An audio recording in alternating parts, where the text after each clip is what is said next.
They took my house while I was grieving. They collected rent from my tenants and told everyone I had agreed to it. I'm Bernice, 62 years old, and I learned quickly that people underestimate quiet women. After my husband died, visits slowed, calls stopped, and suddenly decisions about my life were being made without me. Family members I trusted, who had laughed with me and shared meals, began speaking for me. Bernice is tired, they said. She shouldn't handle stress. I noticed everything. I just stayed quiet. Then my late husband's younger brother called for a family meeting. He said it was to protect me, to help me, to manage things while I recovered. I believed him. I didn't know that sitting in my own living room, listening to people talk about me like I wasn't there, would be the start of my erasure. They slid papers across the table, smiling. Just sign here, they said. It's temporary. I trusted them.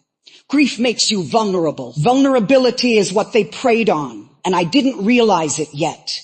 At first, everything seemed normal. Rent still came. Tenants greeted me politely. I thought maybe I had overreacted.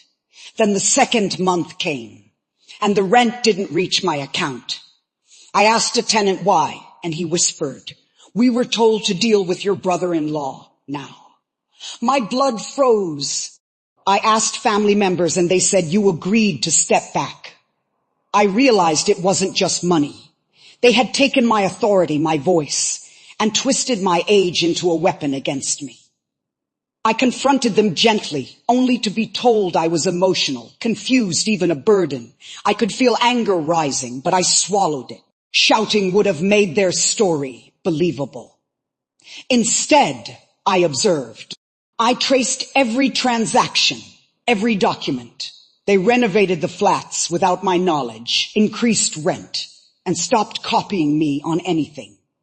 At family gatherings, decisions were announced instead of discussed. I was present, but invisible. They thought I didn't notice. They thought I was weak, and they were wrong.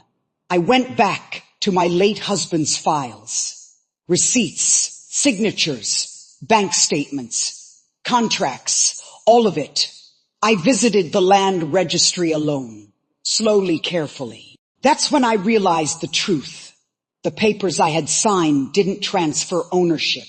They gave limited authority. Authority they had abused. And that was their mistake. I could have reacted emotionally, but I knew patience would make them careless. They left traces, duplicated receipts, altered agreements, missing money. Every lie was a footprint leading straight to them. I documented everything, not for revenge yet, but for preparation. Greed is sloppy. Overconfidence is fatal. By the time they realized I was paying attention, the quiet woman they mocked had already started planning.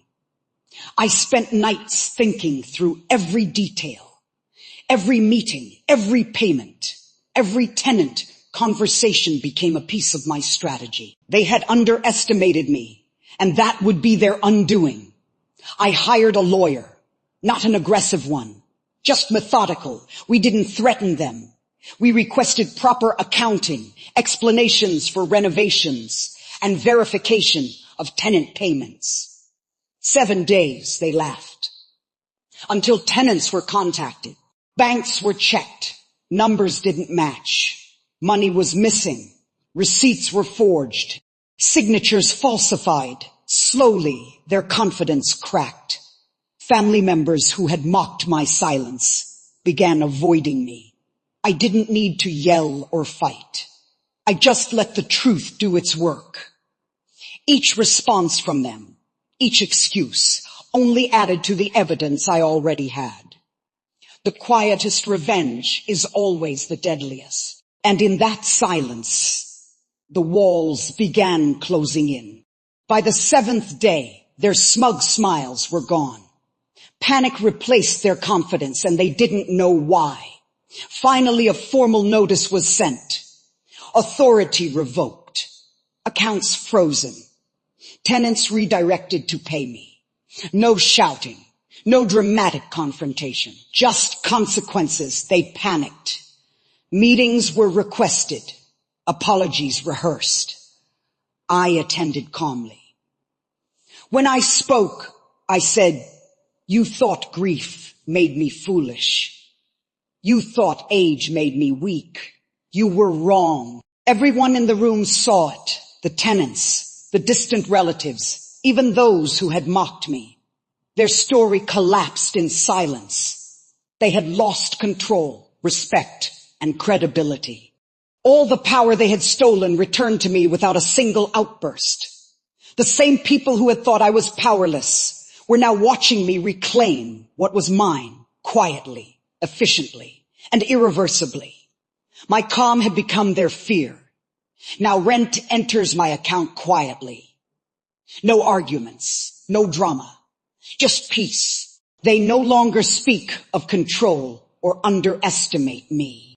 Here's what I learned. Injustice often hides as help. Revenge doesn't need shouting, threats, or chaos. It needs patience, evidence, and calm. If you're watching this and you've been betrayed, underestimated, or dismissed, don't rush. Let them think they've won. Wait, collect evidence, observe, plan, and when the time comes, move precisely. Because the strongest revenge is quiet, deliberate, and irreversible. People will underestimate you. They will lie, cheat, and erase. But when you act with clarity, they will crumble. I didn't yell. I didn't fight. I just ended them. If this story felt familiar, it's because it happens every day to quiet people. Subscribe to this channel for more true-to-life stories of betrayal, patience, and quiet revenge. I'll be here telling them exactly as they are.